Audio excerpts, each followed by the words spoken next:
ሰላም ሰላም በዓለም ዙሪያ ያላችሁ የተስፋ ቲቪ ተከታታዮች፣ ይህ በየሳምንቱ የሚቀርብ ስለ እውነት የተሰኘ ፕሮግራማችን ነው። የዛሬው ርዕሳችን የሚሆነው የመጽሐፍ ቅዱሱ እግዚአብሔርና የሙስሊሞች አምላክ አላህ አንድ ናቸው ወይ በሚል ርዕስ ነው። በዚህ ጉዳይ ላይ ሙስሊሞች ከሚጠይቁት ጥያቄ የእናንተ አምላክና የኛ አምላክ አንድ ነው፣ በተለያየ መንገድ ስለሚተረጎም ነው የሚል ሐሳብ ያነሳሉ።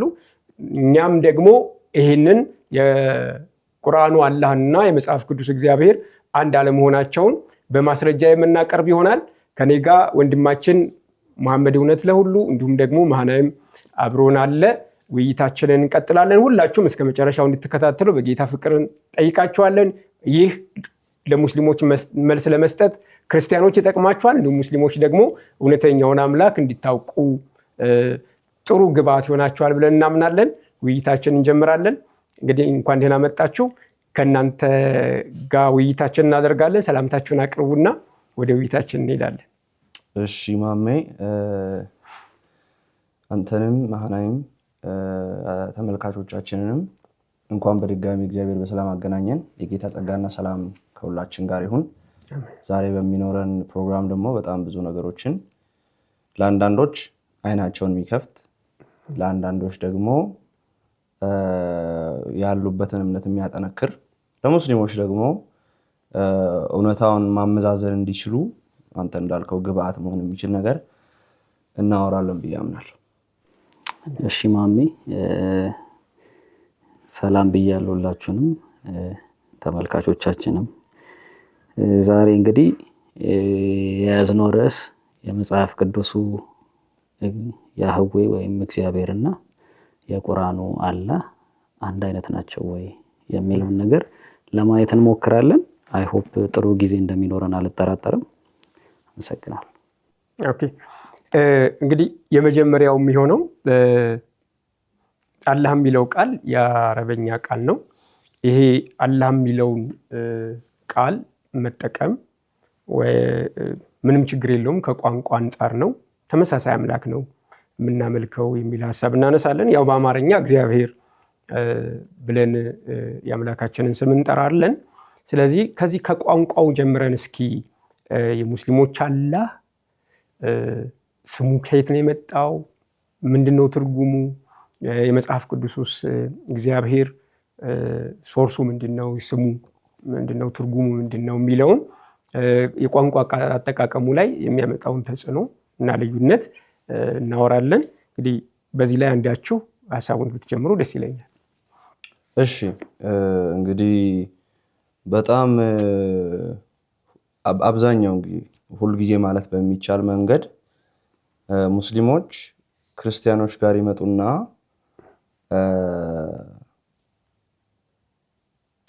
የምናመልከው አምላክ አንድ ነው፣ አንድን አምላክ ነው የምናመልከው። ለዚህም ደግሞ ማሳያው ምንድነው? መጽሐፋችሁ ወይም ደግሞ አረብኛ ክርስቲያኖች፣ አረብኛ የሚናገሩ አረብ ክርስቲያኖች ማለት ነው። አረብ ክርስቲያኖች አምላካቸውን አላህ ብለው ነው የሚጠሩት።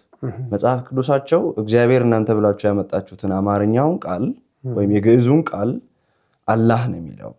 ስለዚህ አላህ ሰማይና ምድርን ፈጠረ፣ አላህ አዘዘ፣ አላህ ተናገረ ነው የሚሉት። እንደውም ለዚህ እንደ ጥሩ ማሳያ አድርገው የሚያቀርቡት አንድ ጊዜ ቆየት ብሏል መሰለኝ እንግዲህ የግብጽ ፓትሪያርክ ኢትዮጵያ መጥተው ነበርና ቢስሚላህ አሉ። ከዛ በቃ ይሄው ኦርቶዶክሳውያኑ በራሱ ክርስቲያኖች በራሱ በግብጽ ያሉት እና በተለያየ የአረብ ሀገር ያሉ ክርስቲያኖች አላህን የሚያመልኩት የሚል ሙግት ይዘው ይነሳሉ። ይሄ ምን ይጠቅማቸዋል መሰለህ ለሙስሊሞች? ስለዚህ እኛም ሙስሊሞቹ የሚያመልኩትን አምላክ ነው የምናመልከው ማለት ነው የሚል እሳቤ እንዲሰጣቸው ያደርጋል። ይሄ ደግሞ አንድን ሰው አንድ ስቴፕ ወደ ራስ አስጠጋኸው ማለት ነው። እኛ ግን ተቃውሟችን በፍጹም አይደለም። የመጽሐፍ ቅዱሱ እግዚአብሔር በአረብኛው ስናደርገው ወይም አረብኛ ለሚናገረው ማህበረሰብ ስናደርግ አረብኛ የሚናገረው የክርስቲያን ማህበረሰብ አላህ ብሎ የሚጠራው አካልና የእስልምናው በቁርአንና በሐዲስ በተፍሲሮች በሲራዎች የተገለጸው አላህ የማንነት ፍጹም ትልቅ ልዩነት አላቸው በመካከላቸው ነው እያልን ያለ ነው። ስለዚህ ለዚህ ጥሩ ማሳያው ተመሳሳይ ቃል የተጠቀመ ሁሉ ስለ አንድ ነገር እያወራ አይደለም። ጣዖት የሚያመልክ አረብ ያንን ጣዖቱን አላህ ብሎ ነው የሚጠራው። ስለዚህ ሙስሊሞች እኔና አንተ የምናመልከው አምላክ አንድ ነው ብለው ሊሞግቱት ነው። እሱ እኮ የሚያመልከው የሆነ ያቆመውን ሐውልት ነው ቤት ውስጥ። ያ ሐውልት ግን ለሱ አላህ ነው። ለምን? አላህ የሚለው እንደ ቋንቋ የሚሸከመው መልእክት የሚመለክን አካል ስለሆነ ወይም ደግሞ ከፍ ያለ ሰዎች የሚያመልኩትን አካል ሊያሳይ ጥቅም ላይ የሚውል ቃል ስለሆነ በጀነራል ሴንስ ማለት ነው። ተመሳሳይ ቃል መጠቀማችን አንድ አይነት አካልን እንደምናመልክ ማሳያ ሊሆን አይችልም ብዬ እላለሁ። የስም መመሳሰል የአካሉን አንድነት አያሳይም የሚል ሀሳብ እንደውም እኔ አንድ ሀሳብ አለ። አሁን ለምሳሌ ሙስሊሞች ነብይ መሐመድ ነው የሚባለው፣ እኔ ደግሞ መሐመድ ነኝ። ሁለታችንም መሐመድ ነው። መሐመድ ስለ አንድ አካል በተለያየ መንገድ ሳይሆን ስለ ሁለት አካል አንድ ስም ነው። ሁለት አካላት አንድ ስም እንጂ አንድ ስም ያለው ወይም ሁለት ስም ያለው ወይም ሁለት ባህሪ የተሰጠው አንድ አካል አይደለም። ሙስሊሞች እናንተ አላህ ብላችሁ ሌላ መልክ ሰጣችሁት፣ እኛ አላህ ብለን ሌላ መልክ ሰጠ ነው እንጂ አንዱ የአላህ ነው የምናመልከው ይላሉ።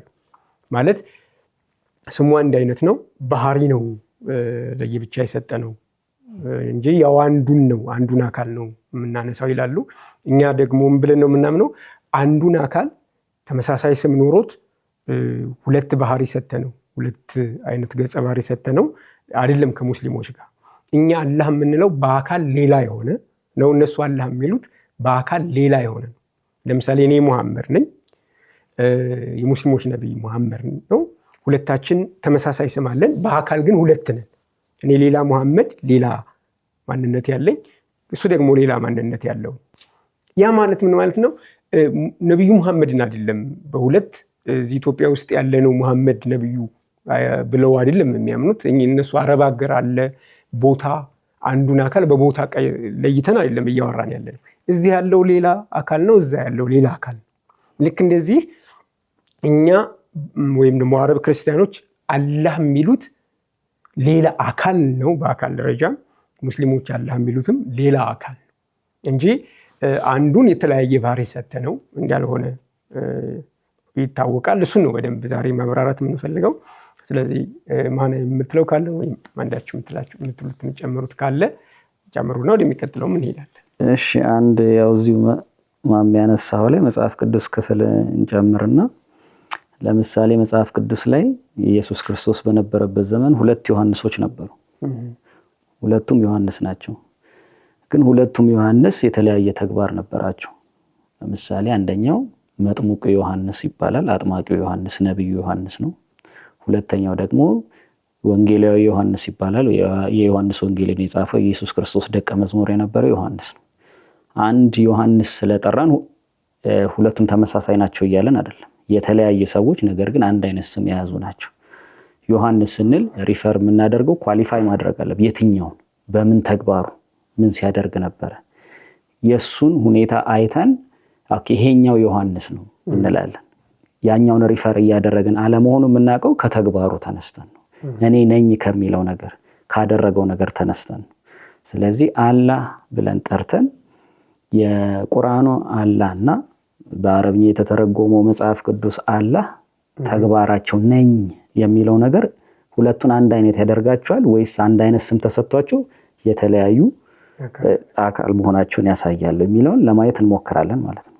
ግን ስም እንዴት ነው የምናየው መጽሐፍ ቅዱስ ላይ? እግዚአብሔር ልክኛ ለምሳሌ እኔ መሃናይም ስባል እኔን ቤተሰቦች ያወጡልኝ መጠሪያ ነው። የምጠራበት ብቻ ነው ወይስ ደግሞ ማንነቴን ይገልጣል ወይ ብለን ስናይ መጽሐፍ ቅዱስ እግዚአብሔር የሚጠራበት ልክ እንደ ሰው ለመጠቆሚያ ያህል እሱ ነው ለማለት ያህል ሳይሆን ስሙ ሲነገር ማንነቱን ነው የሚናገረው፣ ተግባሩን ነው የሚናገረው እንጂ ልክ እንደ ሰው እንደ መጠቆሚያ አይደለም የሚናገረው። ልዩነት አለው። ይሄንን ደግሞ ሙሴ ላይ ሄደን እናያለን። ማን ይላከኝ ብዬ ልንገራቸው ለህዝቡ። እንግዲህ በቁጥቋጦ በተገለጠለት ጊዜ ሙሴ ምን አለ? እሺ ማን ይላከኝ ልበላቸው ሲል እግዚአብሔር የተናገረው እኔ እንደዚህ ተብዬ እጠራለሁ ብሎ ሳይሆን ማንነቱን አትሪቢዩቱን ነው ሲናገር የነበረው። እኔ ያለና የነበረ ስሙ ራሱ ማንነቱን፣ ተግባሩን፣ ሁኔታውን የሚናገር አትሪቢዩቱን የሚናገር እንጂ ልክ እንደሌላው መጠቆሚያ ይሆን አይደለም። ማንነቱን፣ ተግባሩን የሚናገር ነገር ነው። ይሄንን ስንል ቁርአኑ ላይ ያለው አላህ የሚለው ቃል ምኑን ለመጠቆም የተነገረ ነው የሚለውን ጥያቄ አንስተን እናልፋለን ማለት አሁን ለምሳሌ ያንተ ስም መሃናይም ያንተን ባህሪ ያብራራ ወይንም ለባህሪህ ማብራሪያ ሆኖ አይደለም ስሙ የተሰጠው ማለት ነው። አሁን አንተ እንዳልከው ግን እግዚአብሔር ጋር ሲመጣ ግን ለምሳሌ ኤልሻዳይ ሲል ስሙ ሁሉን የሚችል ባህሪውን ይገልጻል። አሁን የጠቀስከው አለ ያህዌ ወይም ደግሞ ያለና የሚኖር ስሜ ያለና የሚኖር ነው ካለ ያለና የሚኖር የሚለው እግዚአብሔር ያለ የሚኖር መሆኑን ባህሪውን ይገልጣል።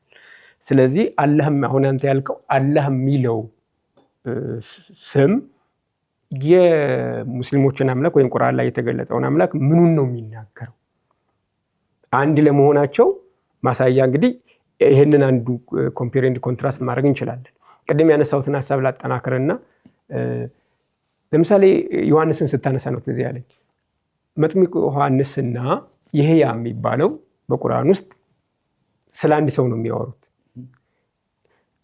መጥምቁ ዮሐንስ ወይም ዮሐንስ የሚለውን ወስደን እንግዲህ ስለ ክርስቶስ የሰበከ አይሁዳዊ በምድረ በዳ ይሰብክ የነበረ ምናምን ብለን ባህሪውን ሰጠነው። ያንኑ አንዱን ዮሐንስ እነሱ ደግሞ ይህያ የሚል ስም ሰጡትና የተለየ ሌላ ባህሪ ሰጡት።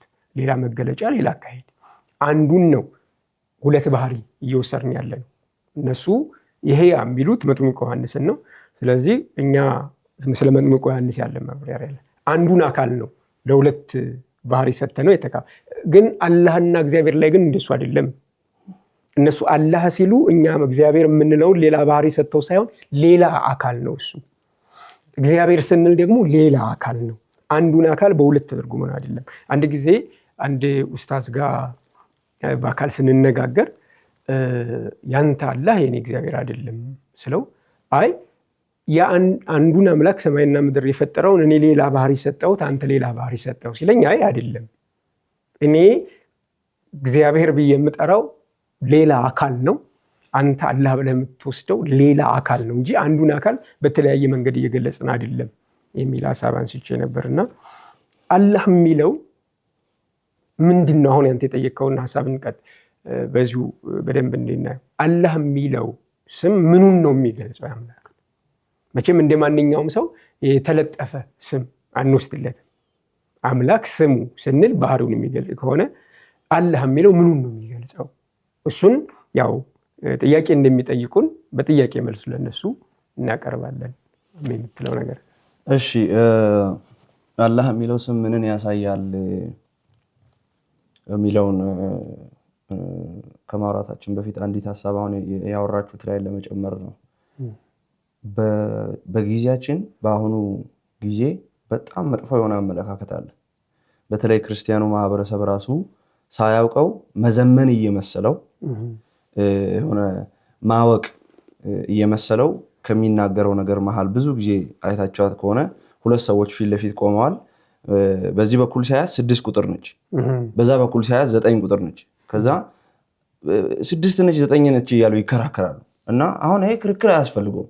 በቃ ሰው ሁሉ በራሱ ምልከታ እሱ ካየበት አንግል ትክክል ነው ምናምን የሚል በጣም ልክ ያልሆነ ነገር፣ በጣም ሐሰት የሆነ ነገር ክርስቲያኖች ዘንድ እንኳን ሲነገር እንሰማለን። እና ይሄ ሲሪየስ ኬዝ ነው።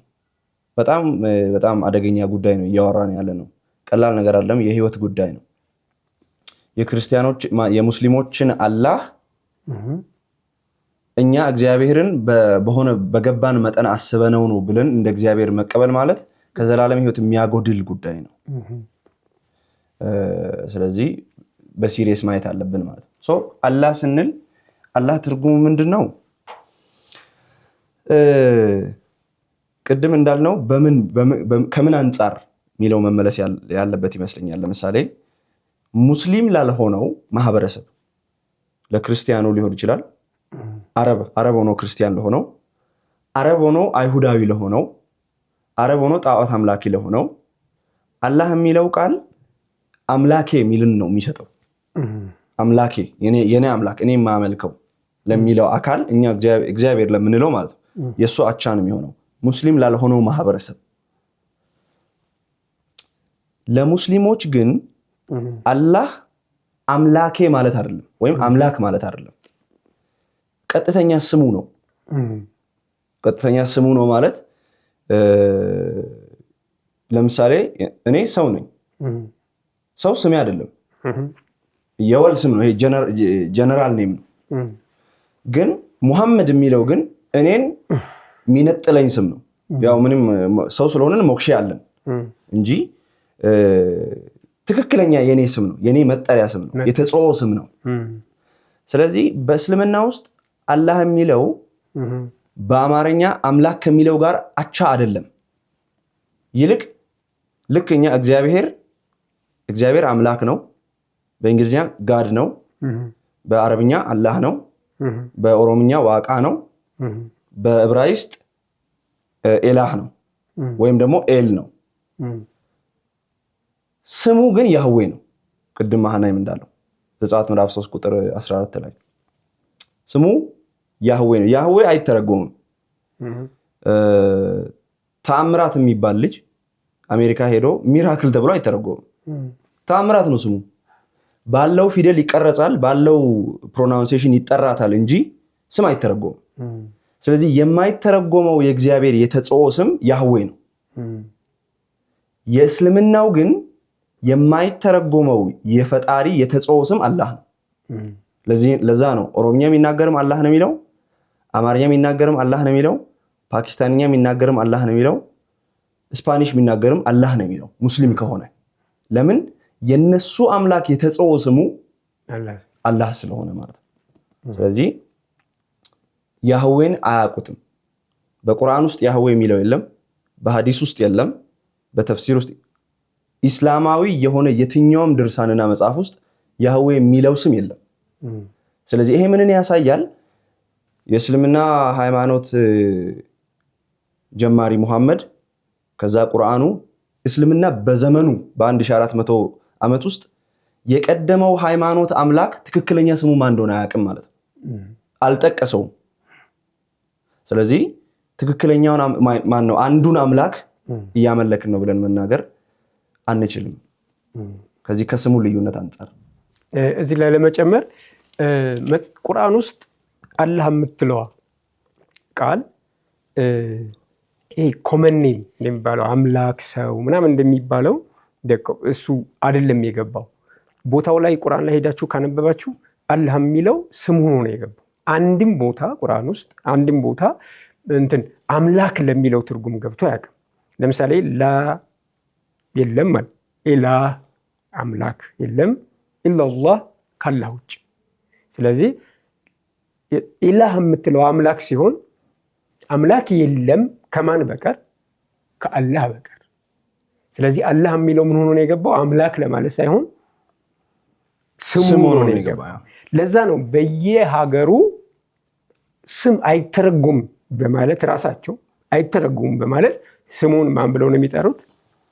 አላህ ብለው ነው የሚጠሩት። ስለዚህ ይሄ አላህ የሚለው ስም ከየት ነው የመጣው? ከየት ነው የተገኘው? ስም ከሆነ የሆነ መገኘት ማለት የሆነ የተጠራበት ጊዜ የተጠራበት ኮንዲሽን ቦታ ሁኔታ መታወቅ አለበት። ለምሳሌ ያህዌ የሚለውን ለሙሴ ተገለጠለት እግዚአብሔርና ያህዌ ነው ስም ያለው። አላህ የሚለውን ስም መቼ ነው የተነገረው? ማን ነው ስም ያወጣለትስ? እሱ ስሜ ነው ወይ ብሏል ወይ የሚለውን እንደው በደንብ ብናይ። አንዳንድ ጊዜ ምን ያደርጋሉ? አላህ የሚለው ከአረማይኩ ጋር ተመሳሳይ ድምፅ ነው ያለው ይሉና ምን ይላሉ? ኢላህ የሚለውን ይወስዳሉ። አላህ የሚለውን ቀጥታ ሳይሆን ኢላህ የሚለውን ይወስዳሉ።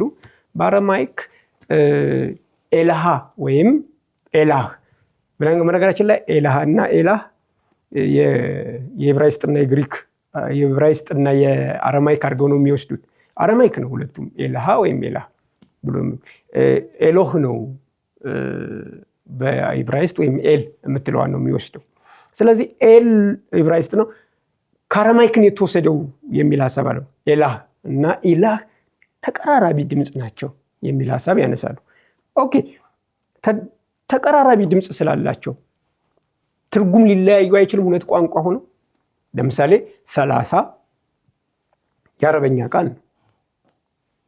30 ድምፁ ተመሳሳይ ነው፣ ግን የትርጉም ልዩነት አላቸው። ሁለት ቋንቋ በድምፅ ስለተቀራረበ ብቻ አንድ አይነት ትርጉም ሁሌ ይኖረዋል ብሎ ማሰብ ሞኝነት ነው የሚሆነው፣ ትክክል አይደለም። ያኛው 3 ማለት ነው የአረበኛው 30 ስንል 3 ማለት ነው።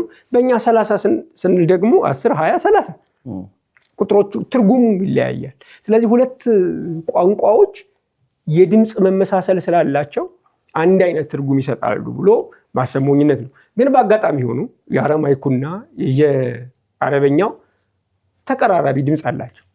ይሄኛው ኢላህ ነው የሚለው፣ ይሄኛው ኢላህ ነው የሚለው አላህ የሚለው ማለት ነው። ይሄኛው ደግሞ ኤላህ የሚል አለ። ኢላህና ኤላህ እና በቃ ባጭሩ ይሄኛው ኤላህ ነው የሚለው፣ ይሄኛው ኢላህ ነው የሚለው። ሁለቱም አንድ አይነት አይደሉም፣ ሁለት አይነት ቋንቋዎች ናቸው። ሌላው ደግሞ አረማይክ የእስራኤል ቋንቋ አይደለም ከኦሪጂኑ ማለት ነው። መጽሐፍ ቅዱስ ላይ እዚህ ላይ የተወሰነ ነገር ልናገር ብዬ ነው። መጽሐፍ ቅዱስ ላይ በዕብራይስጥ የተጻፈው ዳንኤል የተወሰነ ክፍል፣ ሁሉም አይደለም። ዳንኤልም ኤርሚያስ ላይ 1 ቨርስ ናት እኔ ያገኘሁት። ኤርሚያስ ላይ 1 ቨርስ ብቻ ናት ያለችው። 1 ቨርስ ማለት 1 ቁጥር ማለት ነው ያለችው።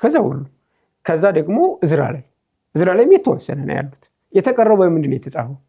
በዕብራይስጥ። እስራኤል ቋንቋቸው ከመጀመሪያ ጀምሮ ዕብራይስጥ ነው። ከምርኮ በኋላ አረማይክ የሚለው ቋንቋ ለምደዋል። አረማይክ ደግሞ የሌላ ሀገር ቋንቋ እንጂ እንትን አይደለም። ስለዚህ ነቢያቶች ደግሞ ከእስራኤል ነው የወጡት ከተባለ አምላካቸውን በአረማይክ የሚጠሩበት እድል በጣም አናሳ ነው ማለት ነው። ለምሳሌ ዳንኤል ላይ የተወሰነ ክፍል ተጠቅሟል። ኤርሚያስ ሙሉ ማን ብሎ ነበር የሚጠራው? ኢሳያስ ሙሉ ማን ብሎ ነበር? ሙሴ ላይ ጭራሽ አረማይክ የሚባል ነገር የለም። ሙሴ አምላኩን ማን ብሎ ነበር የሚጠራው?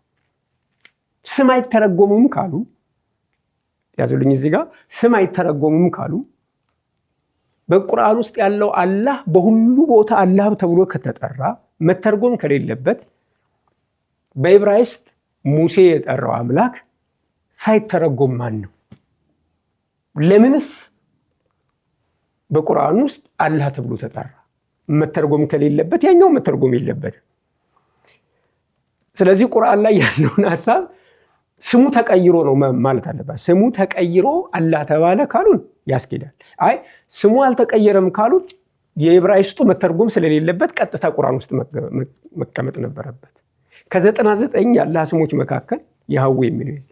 ቅድም ማሜ ሲያነሳ ነው እስላማዊ መዛግብት ውስጥ ያህዌ የሚል ስም የለም። ነቢያቶች ደግሞ ዕብራይስጥ ተናጋሪዎች ናቸው። በዕብራይስጥ ደግሞ አምላካቸውን አላህ ብለው አይጠሩ። ወይም ደግሞ ይህ አላህ የሚባለው ሲጠራ እንደነበረ ማስረጃ ማምጣት ይጠይቃል። ምናልባት እንደው እዚህ ላይ ካላሰፋሁት አላህ ማለት ምን ማለት ነው በዕብራይስጥ?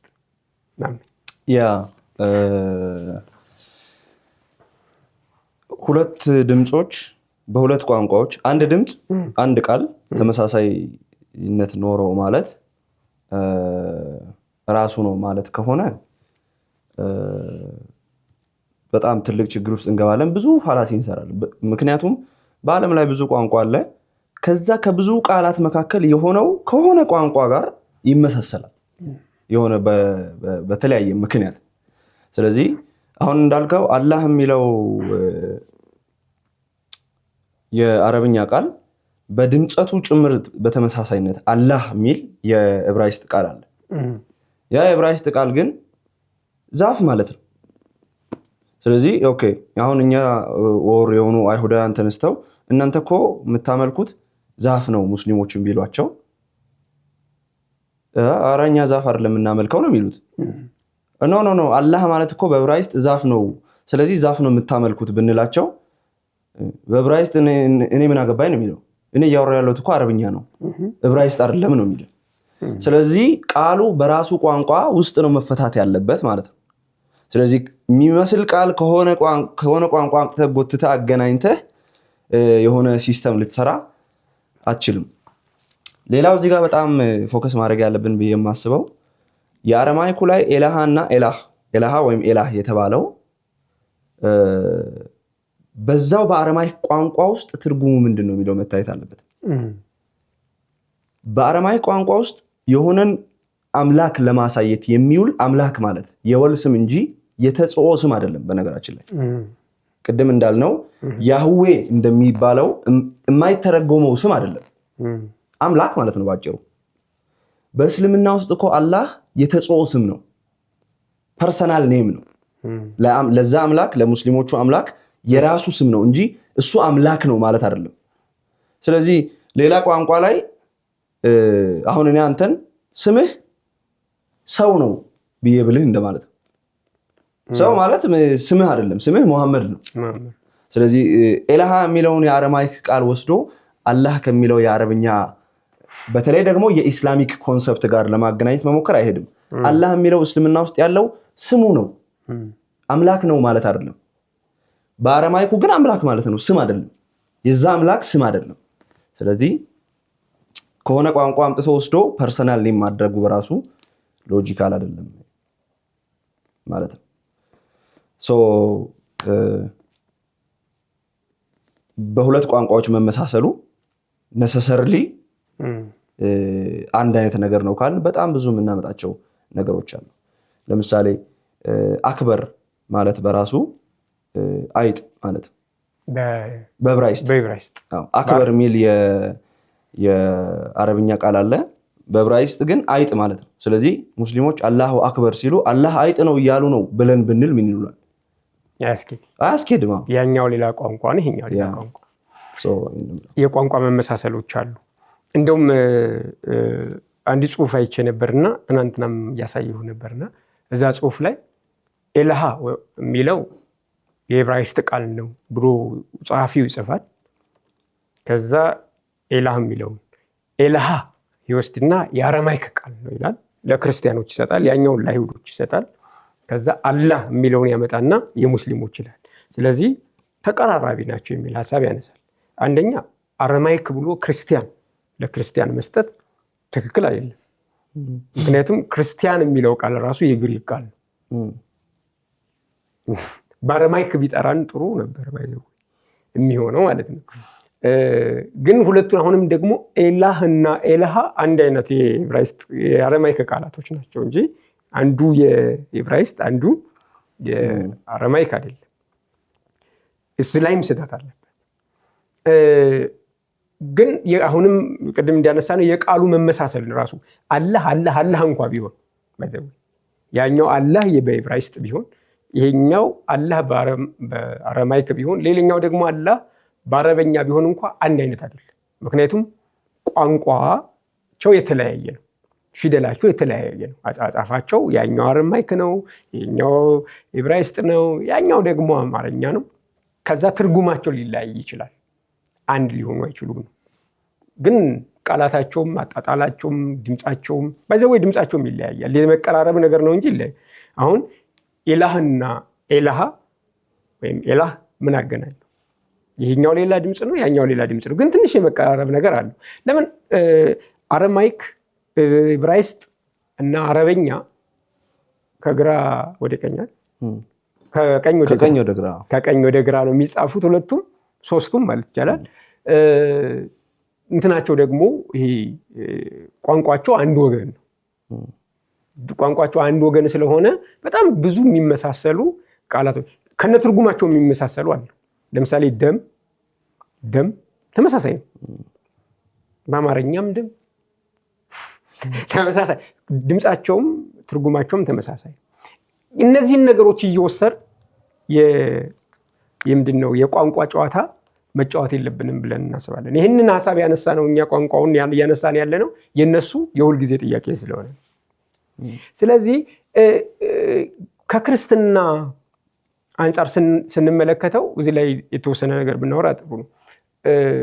በአረበኛ አላህ የሚለውን መጠቀም በአማርኛ እግዚአብሔር የሚለውን መጠቀም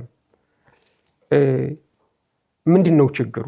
ችግር ይኖረዋል ብላችሁ ታስባል ወይ? ምክንያቱም ትራንስሌሽን ነው፣ ትርጉም ነው። ችግር አለ ወይ የሚል ሀሳብ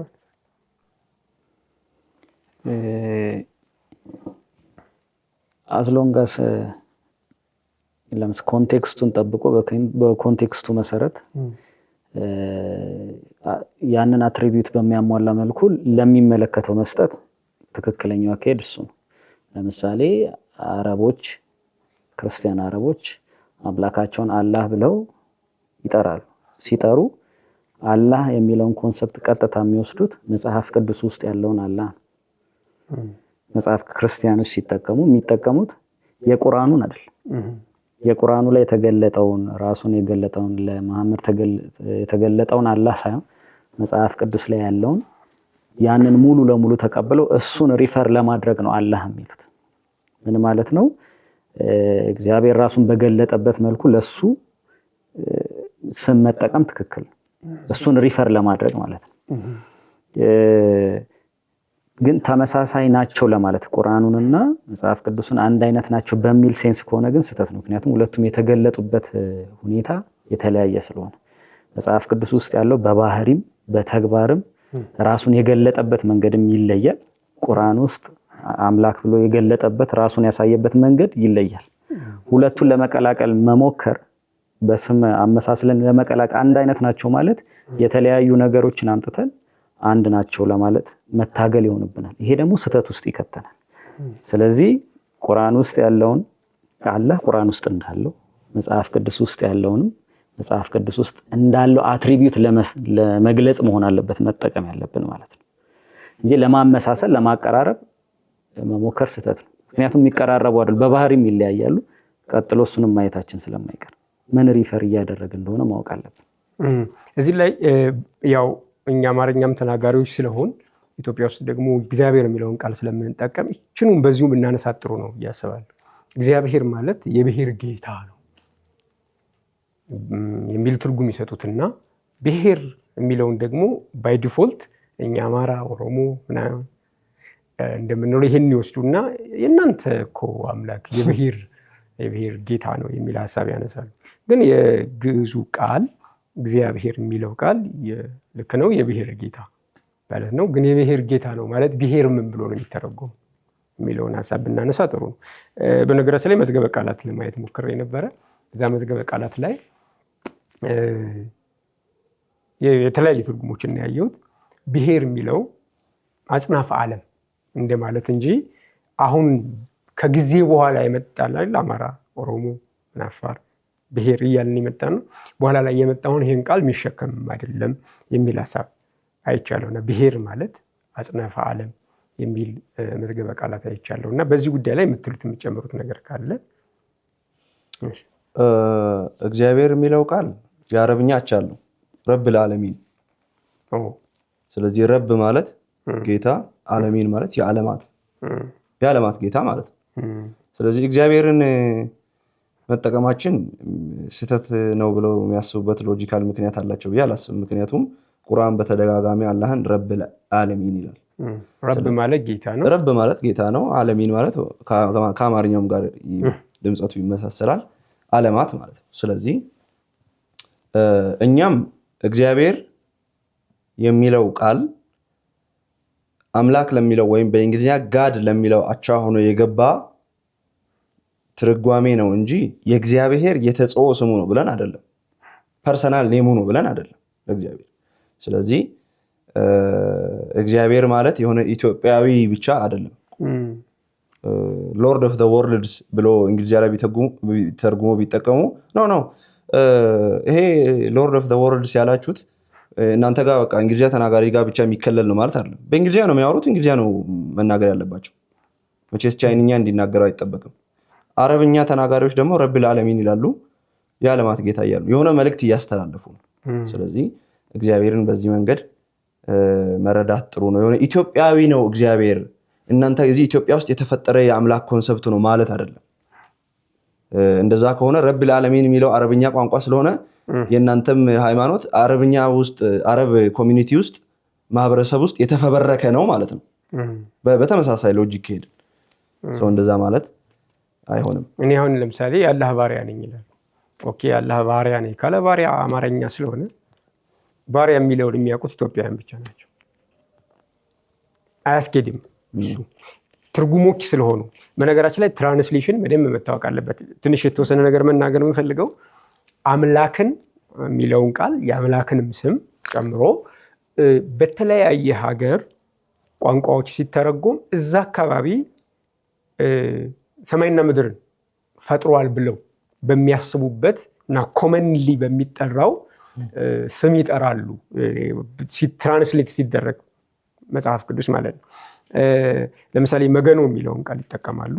እንግዲህ መገኖ የሚለው እዛ ለአምላክ መጠሪያ ሰዎች ይጠቀሙበታል። በቀላሉ በቋንቋቸው ሊጠሩት የሚችል የማያስቸግር ቃል ስለሆነ ሁሉም ሊጠራው በሚችለው መልኩ ለማድረግ ትራንስሌት ያደርጉታል።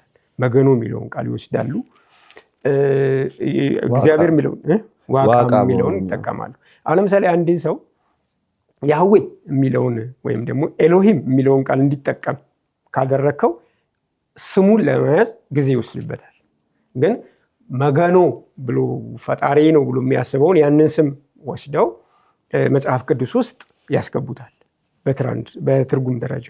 ከዛ ያ ሰው መገኖ ብሎ የራሱ ያ እዛ ሲያመልከው የነበረ መገኖ እንዳልሆነ መጽሐፉ ውስጥ ማብራሪያ ይሰጠዋል። መገኖ እንደዚህ ነው፣ መገኖ እንደዚህ ነው፣ መገኖ እንደዚህ ነው፣ መገኖ እንደዚህ ነው ሲለው ባህሪውን ይወስድና ኦኬ ትክክለኛው መገኖ ፍጥረትን የፈጠረ እሱ ነው ወደሚል ይመጣልና መጽሐፍ ቅዱስ ደግሞ ሞር በትርጉም ደረጃ የተፈቀደ በየሀገሩ በነገራችን ላይ በዓለም ደረጃ በየቋንቋው በመተርጎም ደረጃ አንደኛ ተወዳዳሪ የሌለው መጽሐፍ በሁሉም በሚባል ቋንቋዎች በብዙ ቋንቋዎች በመተርጎም ተወዳዳሪ የሌለው መጽሐፍ ነው። ያው በእስልምና ደግሞ ያው አሁን ነው በነገራችን ላይ ቁርአን መተርጎም የጀመረው እንጂ በፊት አይተረጎምም የሚል ሐሳብ ስለነበረው፣ ስለዚህ የማይተረጎም ከሆነ ደግሞ የአላህ ስም ማነው የአምላካቸው ስም አላህ ነው ማለት። ስለዚህ የአላህ ደግሞ የማይተረጎም ከሆነ ነቢያቶች ሁሉ አላህ እያሉ ሊጠሩት ይገባል ማለት ነው።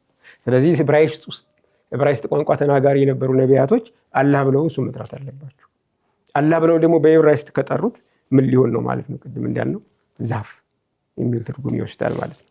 ስለዚህ እኔ እንደ በዓለም ዙሪያ ላሉ ወንድሞችና እህቶች መናገር የምፈልገው በተለይ ደግሞ ለክርስቲያኖች አረባውያን ካልሆናችሁ በቀር አረብ ሀገር ካልኖራችሁ በቀር ኢትዮጵያውያን በኢትዮጵያ ቋንቋ ጌታቸውን እንዲሰብኩ አላህ ለማለት መታገል የለባቸው።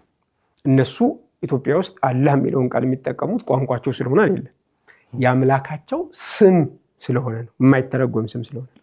እኛ ደግሞ ኢትዮጵያ ውስጥ አምላካችንን ስም በተለያየ ቋንቋ መተርጎም እንችላለን። ማለት ደግሞ ስሙን መስጠት ውክልና መስጠት እንችላለን። ስለዚህ ኢትዮጵያ ውስጥ ደግሞ የተለመደው እግዚአብሔር የሚለው ነው። ስለዚህ አላህ ለማለት መትጋት መታገል ምናምን የለባችሁ ብዬ ነው የማስበው። እሺ ሁለተኛው ሀሳባችን እንግዲህ ከትርጉም ደረጃ የተወሰነ ነገር ለማየት ሞክረናል። ከትርጉሙም አንጻር አይተናል፣ ከቃላቶቹም ማጠቃቀም አይተናል። እንደው ከዚህ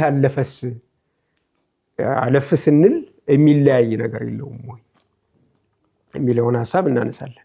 ማሜ በዚህ ጉዳይ ላይ ምትላል? እሺ ያ የሚለያይበት እንግዲህ ስም አንስተናል።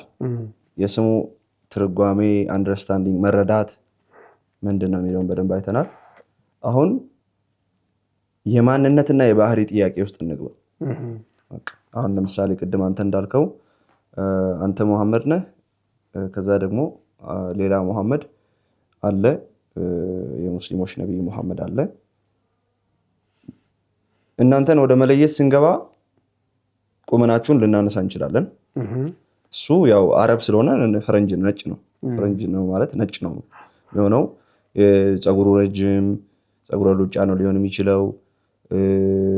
አለባበሱ፣ ባህሪው፣ የሚናገረው ቋንቋ አረብኛ ነው ምናምን። ቅድመ አያቶቹ እንዳለ የዘራረጉ ምናልባት በአረብኛ ነው ስም የተሰጠው ምናምን። አንተ ደግሞ አለ ኢትዮጵያዊ ነህ፣ ቦታ ያለህበት ኢትዮጵያ ውስጥ ነው፣ ባህሪ ይታወቃል፣ ተክለ ሰውነት ይታወቃል ምናምን። ስለዚህ ማንነታችሁን በመዘርዘር ልዩነታችሁን ወደ መናገር እንመጣለን ማለት ነው። አንድ ማንነታችሁ አሁን ለምሳሌ አንተ ኢትዮጵያዊ ጥቁር ነህ፣ እሱ አረብ ነው ነጭ ነው። እቺ መለየት አንድን ነገር ከተለያየ ሳይድ እያየን እንዳልሆነ በቂ ማስረጃ ነው። አንድን ነገር በተለያየ መረዳት አይተን ነው የተረዳ ነው የኛ መረዳት ነው እንዳንል እሱ ፈረንጅ ነው ነጭ ነው ከተባለና አንተ አበሻ ነህ ጥቁር ነህ ከተባለ ምንም እይታ የሚባል ነገር የለም። እዚህ ጋር ሁለት አካላት ናቸው፣ የተለያዩ ናቸው ማለት ነው ባጭሩ። ስለዚህ አሁን ምንድነው የሚለያቸው ነገር ወደሚለው ብንገባ ጥሩ ይመስለኛል። ትክክል። ምንድነው በአንድን ስም በደም ኳሊፋይ የሚያደርገው ትክክለኛ ያንን እየተጠቀምኩ ያንን ልትገልጽ የፈለከውን አካል እየተጠቀምክበት እንደሆነ የምታውቀው አትሪቢዩቱን ስትገልጥ ነው። ያንን ትክክለኛውን አካል እየጠራ እንደሆነ ለምሳሌ መጽሐፍ ቅዱስ ውስጥ ያለውን እግዚአብሔርን እየጠራ እንደሆነ የምናውቀው መጽሐፍ ቅዱስ ውስጥ ራሱን ከገለጠበት አንፃር ተነስተ ያንን ስትገልጥ ነው። ኦኬ የመጽሐፍ ቅዱሱ እግዚአብሔር ነው የምትለው።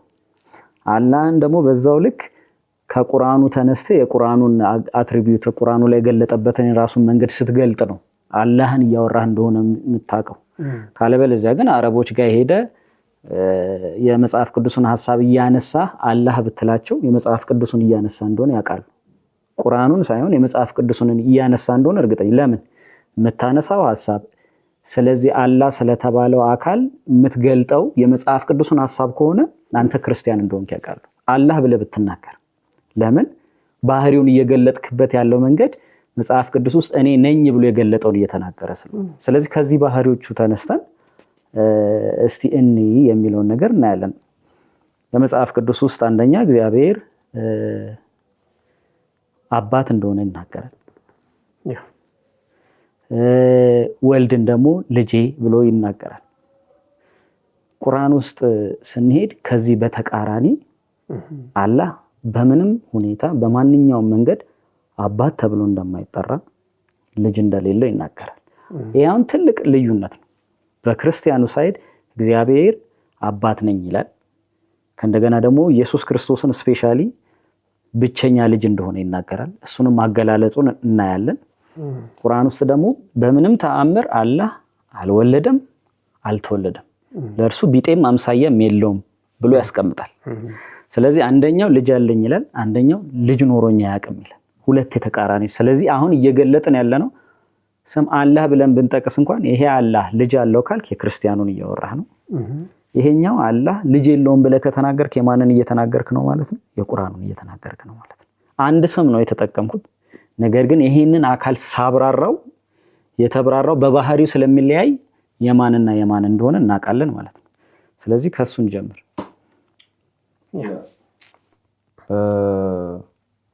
እንግዲህ ይሄ በጣም ትልቁ ጉዳይ ነው። በባለፈው ፕሮግራማችን እንደተናገርነው እስልምና ከክርስትና ጋር ካለው ዲያሎግ ንግግሮች መካከል በጣም ሲሪየስ ጉዳይ ሆኖ ከሚያነጋግሩ ነገሮች መካከል አንደኛው ባለፈው ያየነው ለምሳሌ አምላክ ይሞታል አይሞትም የሚለው በክርስትና አምላክ ሞቷል ብለን ምናምንበት የሆነ አንፃር አለ። ከምን አንፃር እንደምንል ያንን አንፃር በባለፈው ፕሮግራም አይተናል። እስልምና ያንን ይቃወማል። እግዚአብሔር አባት ነው የምንልበት አንፃር አለ። ይህንን አንፃር እስልምና አደሴም ታይም ይቃወማል። ሜጀር የሚባሉ የክርስቲያን ዶክትሪኖችን አምላክ እንዲህ ነው አምላክ እንዲህ ነው የምንለውን በሌላ እይታ ተረድቶት አይደለም። ቅድም እቺ የ6 እና የ9ዋ ምሳሌ በጣም አሪፍ ነች። ቁጥሯን ሳያት በእኔ በኩል 6 ትመስላለች፣ በአንተ በኩል 9 ነች። እንደሱ አይደለም። እኔ 6 ነች እያልኩ እሱ 1 ነው እያለ ነው። ገብተዋል? ስለዚህ እኛ አባት ብለን የምናምነውን እግዚአብሔር አባት ነው የምንለውን በሆነ መንገድ ተረድተው አይደለም ነው እያለ ያለው እስልምና። የትኛውንም ሙስሊም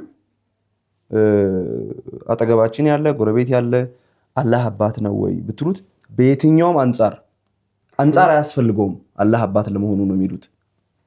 ከዚህ አንፃር አይባልም ነው የሚሉትና ጥቅሶችን ያነሳን መጽሐፍ ቅዱስ ለክርስቲያኖች ይሄ በጣም ግልጽ ነው። መጽሐፍ ቅዱስ ውስጥ እግዚአብሔር ከብሉይ ኪዳን ጀምሮ እኔ አባታችሁ ነኝ፣ የእግዚአብሔር ሕዝቦችም እግዚአብሔርን አባታችን ነህ እያሉት በተደጋጋሚ ሲጠሩት እናገኛለን። ወደዛ እግዚአብሔርን አባትነት ከማውራታችን በፊት ያው ሙስሊሞች አምላክ እንዴት ልጅ ይኖረዋል የሚል ጥያቄ ስለሚያቀርቡ ከዚህ ጥያቄ ተነስተን ነው መልሱን ለመመለስ የመጣ ነውና ሙስሊሞች አምላክ እንዴት ልጅ ይኖረዋል ያሉት ምን አይነት ልጅነትን አስበው ነው ከሚለውን ጀምር አይመስላችሁም? ምክንያቱም ጥያቄያቸውን እዚህ የተገኘ ነው የእነሱን ጥያቄም ለመመለስ ስለሆነ ነው። አምላክ እንዴት ልጅ ይኖረዋል? እሱ እኮ አምሳያ ቢጤ የለው ሲሉ የምር ልጅ የለውም የሚለው ኮንሴፕት ከአምሳያና ከቢጤ ጋር የተገናኘ ነው ወይ? አምላክ ልጅ የለውም ሲሉ ምን አይነት ልጅነት ነው እየተቃወሙ ያሉት? ጥያቄውን ሲያቀረቡት እንዴት አምላክ ልጅ ይኖረዋል ሲሉን ምን አይነት ልጅነትን አስበው የእሱንስ አባትነት ምን አይነት አባትነትን አስበው ነው የሚለውን ሀሳብ ብናነሳ ጥሩ ነው ብዬ አስባለሁ። በጣም አሪፍ ጥያቄ ነው። እንግዲህ ይሄ ጥያቄ ብዙ የሚያነጋግረን ጉዳይ ነው። በቁርአን በተደጋጋሚ አላህ ልጅ የለውም፣ አልወለደም። ለምሳሌ ሱረቱል ኢኽላስ ላይ አልወለደም፣ አልተወለደም፣ ለእርሱ አንድም ቢጤ የለውም ይላል። ስለዚህ አላህ አልወለደም፣ አልተወለደም፣ ወላጅም የለውም፣ ልጅም የለውም። ይህንን ሙፈሲሮች ሲያብራሩ ልጅ የሚያስፈልገው ይሄኛው ስለሚሞት እርሱን ለመተካትና ለመውረስ ነው ይላሉ። ስለዚህ የማያረጅና የማይወረስ ከሆነ ሁሌ የሚኖርና ብቻውን ከሆነ ልጅ አያስፈልገውም የሚል እምነት አላቸው። ኦኬ፣ ይሄ ተቃውሟቸው በራሱ ትክክል አይደለም። ለምን? ምክንያቱም እኛ እግዚአብሔር ልጆች አሉት ብለን ስንል ስለሚሞትና ስለሚያረጅ ነው አላልንም። ስለዚህ እኛ ያላልነውን ነው እየተቃወሙ ያሉት ማለት ነው። ስለዚህ እኛ እግዚአብሔር ይሞታል፣ ያረጃል፣ ከዚያ እሱን የሚተካ ያስፈልጋል ብለን አስበን አይደለም ልጆች አሉት ያለ ነው። ሌላው ትልቁ ነገር ሁለት አይነት እንግዲህ በክርስትና በጣም ብዙ አይነት የእግዚአብሔር ልጅነት አለ። እነሱን ማወቅ በጣም አሪፍ ነው። ሙስሊሞች ማወቅ ይጠበቅባቸዋል። ባለፈው ሞት ምንድን ነው በክርስትና ብዙ አይነት ሞቶች አሉ ብለን እንዳልነው ማለት ነው። ስለዚህ እግዚአብሔር አይሞትም የሚለውን ባለፈው ላይ አንስተናል። እግዚአብሔር ሟች አይደለም፣ ሊሞት አይችልም የሚል ሀሳብ አንስተናል እና እሱን ሌላ ቪዲዮ ስላለ እሱ መመልከት ትችላላችሁ። አሁን ያለውን ሀሳባችንን ግን እንቀጥላለን። ችግር የለም። ልጅ ምን አይነት ሴንስ አለ? ከምን አንጻር ለእግዚአብሔር ልጆች ሊኖሩት ይችላሉ? ለምሳሌ መላእክት የእግዚአብሔር ልጆች ተብለዋል። ሰዎች የእግዚአብሔር ልጆች ተብለዋል።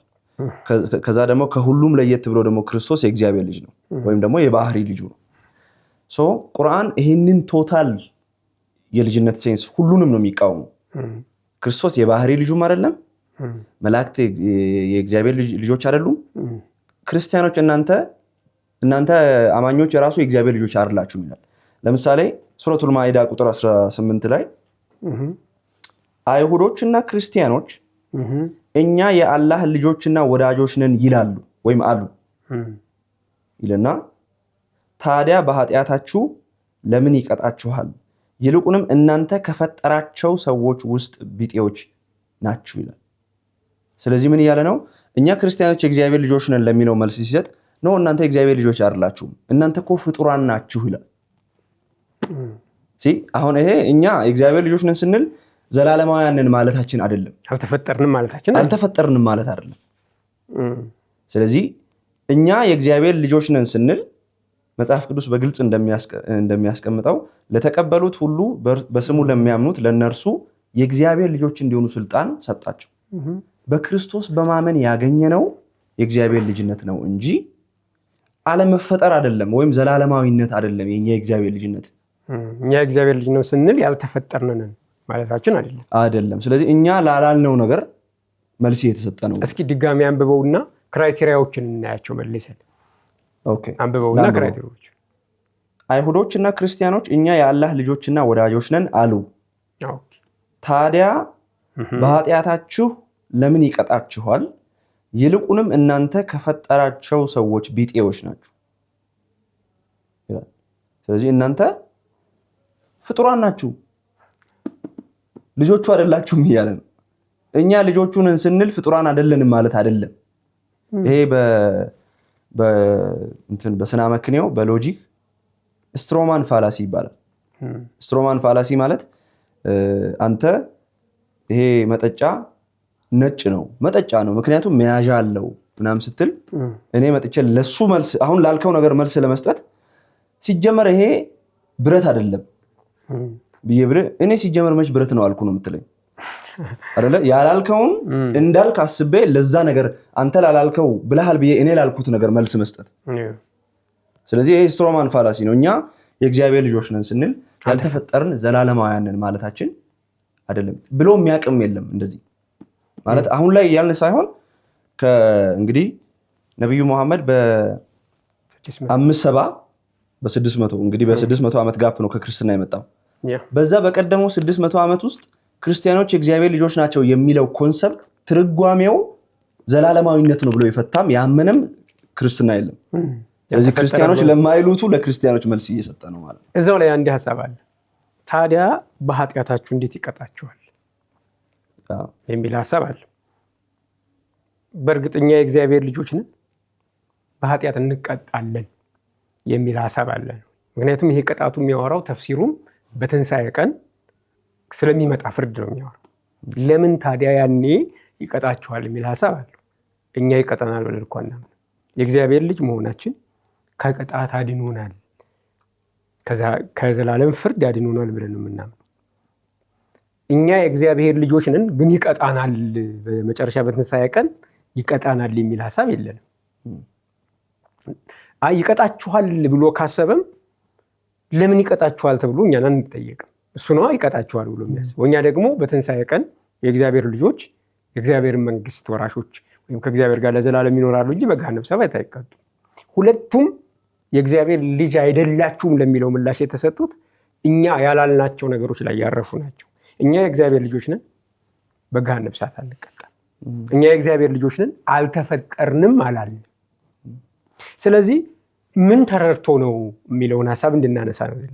የእግዚአብሔር ልጆች ነን ብላችኋል፣ ስለዚህ አልተፈጠርንም፣ ያልተፈጠርን ነን ብላችሁ ነው የምታምኑት እያለን ነው። እኛ ደግሞ ያናምን። ስለዚህ የልጅነት ትርጉም ስላልተረዳው ነው ልጅነትን የሚቃወመው ማለት ነው። የኛ ነው የኛ ልጅነት ማለት ነው። ኦኬ። በመጽሐፍ ቅዱስ ውስጥ ያለውን የአባትነት ትርጉም የቁርአኑ አንደርስታንዲንግ የተለየ መሆኑን የምታውቁት በዛ ነው። መጽሐፍ ቅዱስ ውስጥ እግዚአብሔር አባት ተብሎ ሲጠራ ከምን አንጻር እየተናገረ እንደሆነ እየተረዳ አይመስለኝም።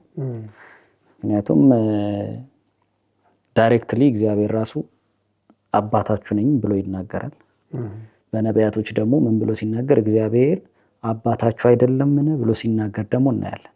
ይሄን እየተናገረ ያለው ምንድነው?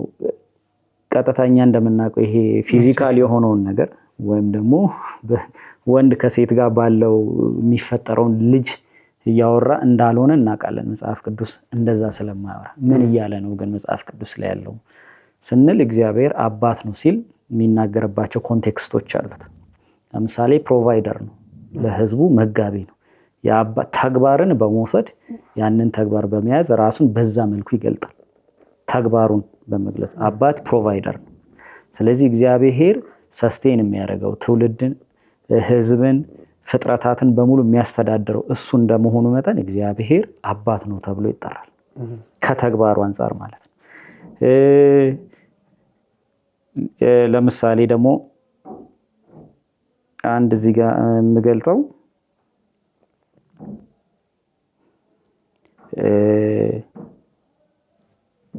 እንትን አለ ምንድነው የተለያዩ ፋዘርስ ተብሎ የተገለጡ አሉ። ለምሳሌ በእኛ አንደርስታንዲንግ ለምሳሌ የፍልስፍና አባት ተብሎ የሚጠሩ ሰዎች የባዮሎጂ አባት፣ የኬሚስትሪ አባት ተብሎ ይጠራሉ። እነዚህ ሰዎች ዳይሬክት ባዮሎጂን በሳይንስ ይሄ ፊዚካል በሆነ መንገድ ስላስገኙ ሳይሆን ነገር ግን ለፊዚክስ ወይም ለኬሚስትሪ ወይም ደግሞ ለፊሎሶፊ ያበረከቱት አስተዋጽኦ ትልቅ በመሆናቸው ፈርቀዳጅ በመሆናቸው ምክንያት የተሰጣቸው ስም ነው። ለምሳሌ አርስቶትል ምን ተብሎ ይጠራል? ዘ ፋዘር ኦፍ ባዮሎጂ ተብሎ ይጠራል። የባዮሎጂ አባት ተብሎ ይጠራል። ባዮሎጂን አስገኝቶታል፣ ወልዶታል የሚል ሴንስ አይደለም ያለው። የሆነች ሴት አግብቶ ባዮሎጂ አልወለደም። ነገር ግን ምን እያለ ነው?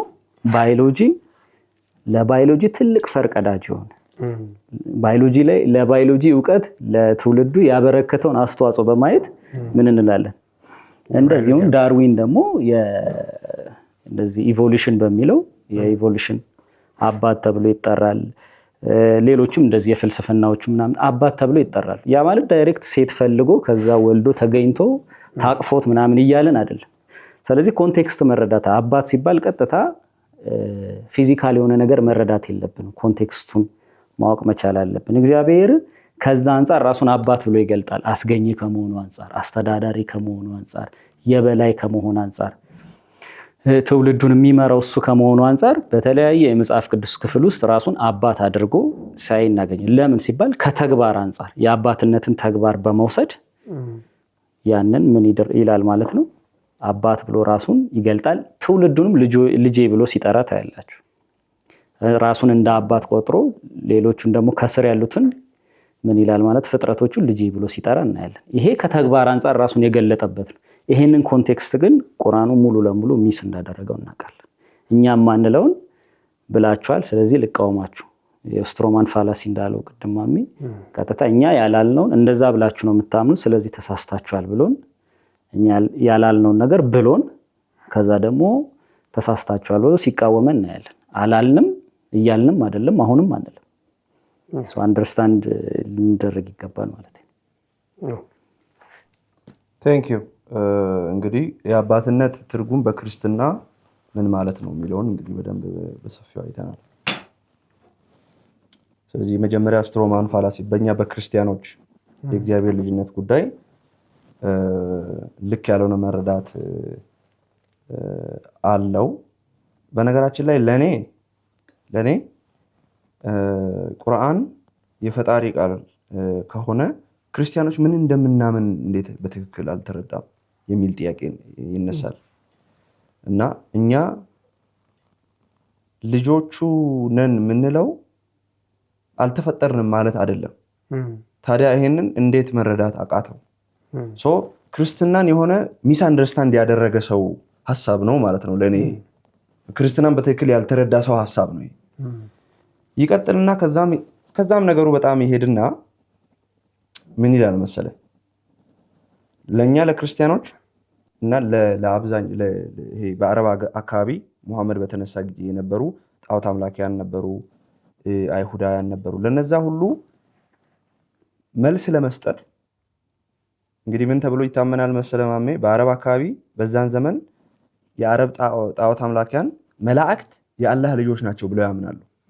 የነሱ ከምን አንጻር እነሱ እንደሚሉ ሌላ ጉዳይ ነው። ከዛ የክርስቲያኖችም እንግዲህ ክርስቲያኖች የራሳቸውንም የእግዚአብሔር ልጆች ይላሉ። ኢሳም የአላህ ልጅ ነው ወይም ኢየሱስ የእግዚአብሔር ልጅ ነው ሲሉ ይሰማል። ከዛ ለዚህ ተቃውሞ የመጣው የቁርአን አንቀጽ ሱረቱል አንዓም ምዕራፍ 6 ቁጥር 101 ላይ ያለው ጥቅስ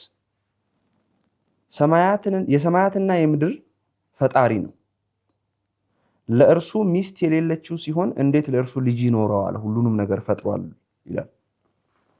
ስለዚህ አሁን ክርስቲያኖች ልጅ አለው እግዚአብሔር ወይም ፈጣሪ ልጅ አለው ለሚለው እምነታቸው መልስ ሲሰጥ ሚስት ሳይኖረው እንዴት ልጅ ይኖረዋል እርሱ ሚል ተቃውሞ ነው የሚያመጣው። እና ምን ያደርግለታል ሚስት ለፈጣሪ? ሲጀመር እኛ ክርስቲያኖች ፈጣሪ ሚስት አግብቶ ከሚስት ጋር ተኝቶ እኛን ወለደን አላልንም። እንደዚህ አይነት እምነት የለንም። ኢቭን በርካታ ሙስሊሞች እኔ ብዙ ጊዜ ገጥሞኛል። እናንተ ክርስትናን በትክክል አልተረዳችሁም እላቸዋለሁ። ከምን አንጻር ይሉኛል። ለምሳሌ እግዚአብሔርና መርየም ባልና ሚስት አይደሉም ብዬ ስነግራቸው ኢየሱስ የማን ልጅ ነው ይሉኛል። የእግዚአብሔር ልጅ። እናቱ ማናት? መርየም። እና አባቱና እናቱ ምንድን ናቸው ይሉኛል። ይሄን ቃል በቃል የሚሉኝ ነው። እንደዛ ማለታችን አይደለም። ስለዚህ የነሱ ሎጂካል በአእምሯቸው ሲያስቡ ኢየሱስ የእግዚአብሔር ልጅ ነው፣ አዎ። ከዛ እናት አለችው መርየም፣ አዎ። አባትም ካለው እናትም ካለው በቃ እናትና አባታቸው ባልና ሚስት ናቸው ማለት ነው የሚል እሳቤ ያላቸው። ቶታሊ ይሄ ስህተት ነው።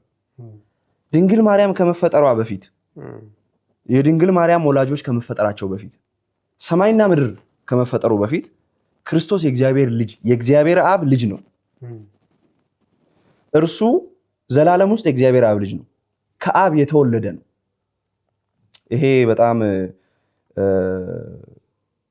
ሁላችንም እንግዲህ በምናውቀው በኒቅያው የእምነት መግለጫ ላይ ሁሉም በሚችል ሰማይና ምድርን የሚታየውና የማይታየውን በፈጠረ አንድ አምላክ በሚሆን በእግዚአብሔር አብ አምናለሁ ይልና እርሱ ብቻ የአብ ልጅ በሚሆን ዓለም ሳይፈጠር ከአብ በተወለደ ከአምላክ በተገኘ አምላክ ከብርሃን በተገኘ ብርሃን ከእውነተኛ አምላክ በተገኘ እውነተኛ አምላክ በህልውናው ከአብ ጋር አንድ በሆነ በተፈጠረ ሳይሆን በተወለደ። መቼ? ዓለም ሳይፈጠር። ስለዚህ ኢየሱስ የአብ ልጅ ለመሆኑ የማርያም አስተዋጽኦ የለም። ዓለም አልተፈጠረም የዛን ጊዜ።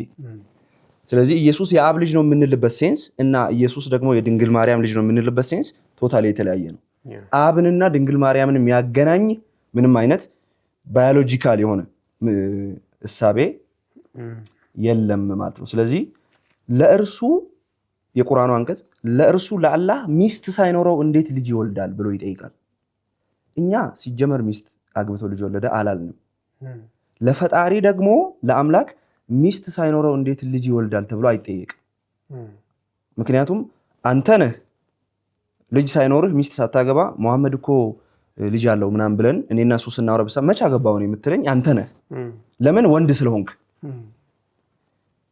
ስለዚህ ሚስት ከሌለው ልጅ መውለድ አይችልም የሚባልለት አካል ወንድ ነው። ባል ከሌላት ልጅ ልትወልድ አትችልም የምትባል አካል ሴት ነች። ስለዚህ ይሄ የቁርአን አንቀጽ ሚስ አንደርስታንድ አድርጓል የእግዚአብሔር ልጅነት ምን እንደሆነ። ስለዚህ እኔ ልጅ የለኝም ሚስትም የለኝም የሚል አካል መጽሐፍ ቅዱስ ውስጥ ልጆች አሉኝ ከሚለው አካል ጋር አንድ ሊሆን አይችልም። መጽሐፍ ቅዱስ ውስጥ ካለው እግዚአብሔር ጋር አንድ እግዚአብሔር ሊሆን አይችልም በዚህ ሴንስ ማለት ነው። በነገራችን ላይ እዚሁ ቁርአን ላይ ሁለት ሐሳቦች አሉ። ለምሳሌ ሚስት ሳይኖረው እንዴት ልጅ ይኖረዋል? ሚስት ከሌለች ሊኖር አይችልም ነው። ግን እኮ ባል ሳይኖር ልጅ መኖር ችሏል። ለምሳሌ መርየም ያለ አባት ልጅ ኖሯታል። ስለዚህ ሰው መሆን የቻለውን አምላክ ያለ ሚስት ልጅ ሊወልድ እንዴት አይችልም የሚል ሐሳብ እናነሳለን። ሚስት ታስፈልጋለች ልጅ ለመኖር ካለ ታዲያ ባል ሳይኖር እንዴት ይወለዳል የሚለውን ሐሳብ እናነሳለን።